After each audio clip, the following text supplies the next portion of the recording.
लीजिए सुनिए देवकीनंदन खत्री के लिखे उपन्यास चंद्रकांता संतति के दूसरे भाग के तीसरे बयान को मेरी यानी समीर गोस्वामी की आवाज में। सुबह का सुहावना समय भी बड़ा ही मजेदार होता है, जबरदस्त भी परले सिरे का है। क्या मजाल कि इसकी अमलदारी में कोई धूम तो मचावे। इसके आने की खबर 2 घंटे पहले ही से हो जाती है।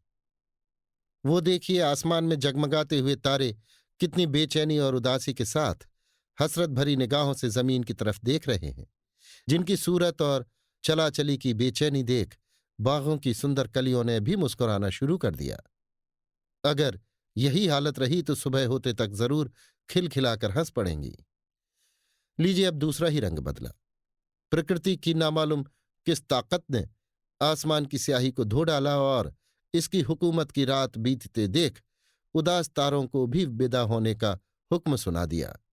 इधर बेचैन तारों की घबराहट देख अपने हुस्न और जमाल पर भूली हुई खिलखिलाकर हंसने वाली कलियों को सुबह की ठंडी ठंडी हवा ने खूब ही आड़े हाथों लिया और मारे थपेड़ों के उनके उस बनाव को बिगाड़ना शुरू कर दिया जो 2 ही घंटे पहले प्रकृति की किसी लौंडी ने दुरुस्त कर दिया था।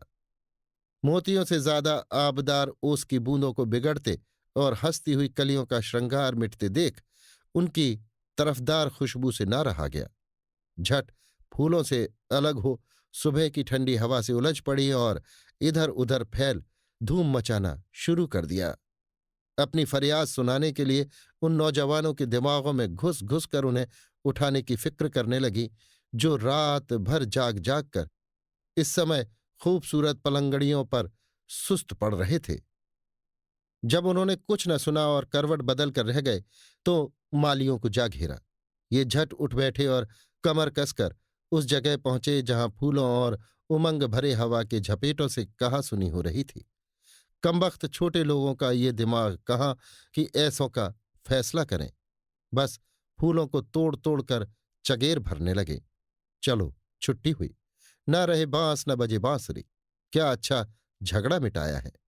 इस बदले में वे बड़े बड़े दरख्त खुश हो हवा की मदद से झुक झुक कर मालियों को सलाम करने लगे, जिनकी टहनियों में एक भी फूल दिखाई नहीं देता था। ऐसा क्यों न करें, उनमें था ही क्या जो दूसरों को महक देते। अपनी सूरत सभी को भाती है और अपना सा होते देख सभी खुश होते हैं। लीजिए उन परी जमालों ने भी पलंग का पीछा छोड़ा और उठते ही आईने के मुकाबिल हो बैठी, जिनके बनाव को चाहने वालों ने रात भर में बिथोर कर रख दिया था। झटपट अपनी संबूली जुल्फों को सुलझा, महताबी चेहरों को गुलाब जल से साफ कर अलबेली चाल से अटखेलियां करती, चंपई दुपट्टा संभालती, रविशों पर घूमने और फूलों के मुकाबले में रुक रुक कर पूछने लगी कि कहिए आप अच्छे या हम। जब जवाब न पाया हाथ बढ़ा तोड़ लिया और बालियों में झुमकी की जगह रख आगे बढ़ी। गुलाब की पटरी तक पहुंची थी। कांटों ने आंचल पकड़ा और इशारे से कहा, जरा ठहर जाइए, आपके इस तरह लापरवाह जाने से उलझन होती है, और नहीं तो 4 आंखें ही करते और आंसू पोंछते जाइए। जाने दीजिए, ये सब घमंडी है।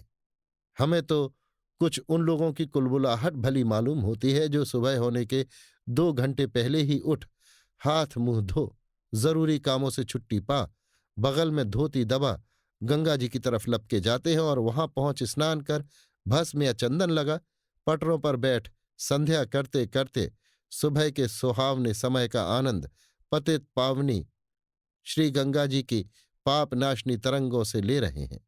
इधर गुप्ती में घुसी उंगलियों ने प्रेमानंद में मग्न मनराज की आज्ञा से गिरजापति का नाम ले एक दानत पीछे हटाया और उधर तरन तारनी भगवती जाह्नवी की लहरें तख्तों ही से छू छू कर 10-20 जन्म का पाप बहा ले गईं। सुगंधित हवा के झपेटे कहते फिरते हैं, जरा ठहर जाइए, अर्घा न उठाइए, अभी भगवान सूर्यदेव के दर्शन देर में होंगे। तब तक आप कमल के फूलों को खोलकर इस तरह पर श्री गंगा जी को चढ़ाइए कि लड़ी न टूटने पावे। फिर देखिए देवता उसे खुद ब खुद मालाकार बना देते हैं या नहीं। ये सब तो सत्पुरुषों के काम हैं जो यहां भी आनंद ले रहे हैं और वहां भी मजा लूटेंगे। आप जरा मेरे साथ चलकर उन दो दिलजलों की सूरत देखिए जो रात भर जागते और इधर उधर दौड़ते रहे हैं और सुबह के सुहावने समय में एक पहाड़ की चोटी पर चढ़ चारों तरफ देखते हुए सोच रहे हैं कि किधर जाएं, क्या करें हैं, चाहे वे कितने ही बेचैन क्यों न हो, मगर पहाड़ों से टक्कर खाते हुए सुबह की ठंडी ठंडी हवा के झोंकों के डपटने और हिलाकर जताने से उन छोटे छोटे जंगली फूलों के पौधों की तरफ नजर डाल ही देते हैं जो दूर तक कतार बांधे मस्ती से झूम रहे हैं। उन क्यारियों की तरफ ताके ही देते हैं जिनके फूल ओस के बोझ से तंग हो टहनियां छोड़ पत्थर के ढोंकों का सहारा ले रहे हैं। उन साखू और शीशम के पत्तों की घनघनाहट सुन ही लेते हैं जो दक्षिण से आती हुई सुगंधित हवा को रोके रहे सहे जहर को चूस गुणकारी बना उन तक आने का हुक्म देते हैं। इन दो आदमियों में से एक तो लगभग 20 वर्ष की उम्र का बहादुर सिपाही है जो ढाल तलवार के अलावा हाथ में तीर कमान लिए बड़ी मुस्तैदी से खड़ा है, मगर दूसरे के बारे में हम कुछ नहीं कह सकते कि वो कौन या किस दर्जे और इज्जत का आदमी है, जिसकी उम्र चाहे 50 से ज्यादा क्यों न हो, मगर अभी तक उसके चेहरे पर बल का नाम निशान नहीं है। जवानों की तरह खूबसूरत चेहरा दमक रहा है।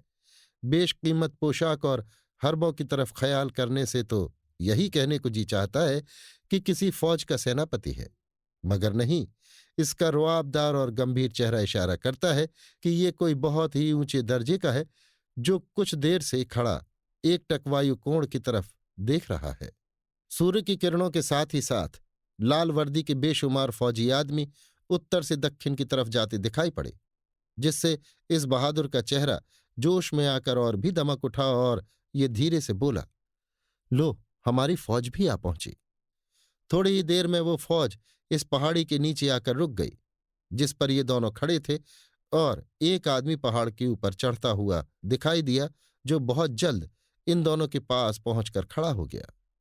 इस नए आए हुए आदमी की उम्र भी 50 से कम न होगी। इसके सिर और मूछों के बाल चौथाई सफेद हो चुके थे। कद के साथ साथ खूबसूरत चेहरा भी कुछ लंबा था। इसका रंग सिर्फ गोरा ही न था, बल्कि अभी तक रगों में दौड़ती हुई सुर्खी इसके गालों पर अच्छी तरह उभर रही थी। बड़ी बड़ी स्याह और जोश भरी आंखों में गुलाबी डोरियां बहुत भली मालूम होती थीं। उसकी पोशाक ज्यादा कीमत या कामदार न थी, मगर कम दाम की भी न थी। उम्दे और मोटे स्याह मखमल की इतनी चुस्त थी कि उसके अंगों की सुडौल कपड़े के ऊपर से जाहिर हो रही थी। कमर में सिर्फ एक खंजर और लपेटा हुआ कमंद दिखाई देता था। बगल में सुर्ख मखमल का एक बटुआ भी लटक रहा था। पाठकों को ज्यादा देर तक हैरानी में न डालकर साफ साफ कह देना ही पसंद करते हैं कि ये तेज सिंह हैं, और इनके पहले पहुंचे हुए दोनों आदमियों में एक राजा बीरेंद्र सिंह और दूसरे उनके लड़के कुंवर आनंद सिंह हैं, जिनके लिए हमें ऊपर बहुत कुछ फजूल बक जाना पड़ा। राजा बीरेंद्र सिंह और तेज सिंह कुछ देर तक सलाह करते रहे। इसके बाद तीनों बहादुर पहाड़ी के नीचे उतर अपनी फौज में मिल गए, और दिल खुश करने के सिवाय बहादुरों को जोश में भर देने वाले बाजे की आवाज के तालों पर एक साथ कदम रखती हुई वो फौज दक्षिण की तरफ रवाना हुई। अभी आप सुन रहे थे देवकीनंदन खत्री के लिखे उपन्यास चंद्रकांता संतति के दूसरे भाग का तीसरा बयान, मेरी यानी समीर गोस्वामी की आवाज में।